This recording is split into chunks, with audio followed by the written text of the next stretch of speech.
After swallowing an aspirin tablet, it will go on a journey through your digestive system. Absorption.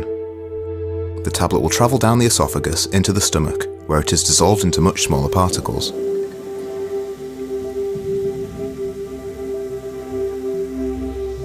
These particles will continue their journey into the small intestine, where most of them will be absorbed into the blood.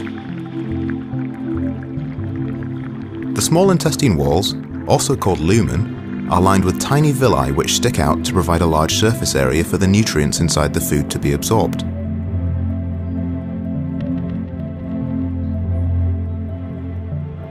Looking closer at these villi, you can see they have a rich blood supply and they are covered in a thin layer of epithelial cells.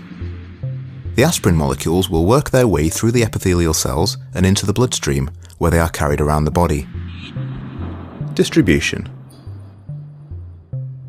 Blood plasma contains complex molecules called albumin. Albumin is a protein made by the liver which transports nutrients around the body. Albumin also binds to drugs that enter the bloodstream. Here you can see some of the aspirin molecules binding to the albumin. All the aspirin particles that have been bound will be filtered out as they pass through the liver, and only the remaining aspirin molecules will get through and have any effect on the body. Different drugs will bind to albumin in different amounts depending on their affinity for plasma protein. The next stop on the journey is the liver.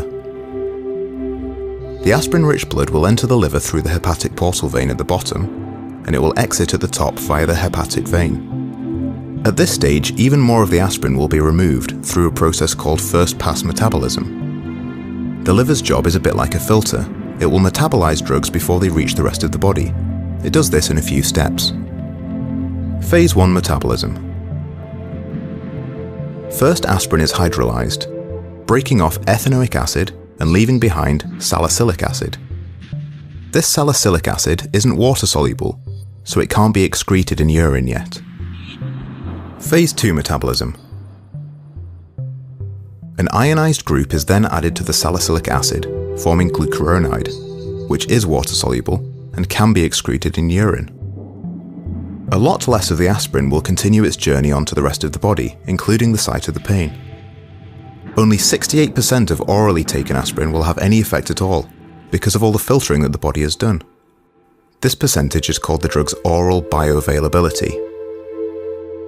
If drugs are not administered orally, e.g. intravenously or buccally, then they can bypass the small intestine and liver, so none of this filtering takes place and they have 100% bioavailability. We are now at the site of some skin tissue damage.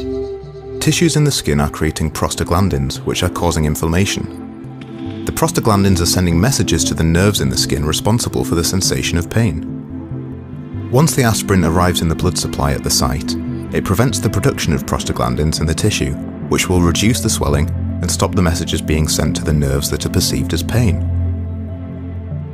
Excretion. Any remaining aspirin in the blood will go round and round the blood supply, going back through the liver several times until it is all used up or filtered out of the body. It travels into the kidneys and then into the bladder for excretion.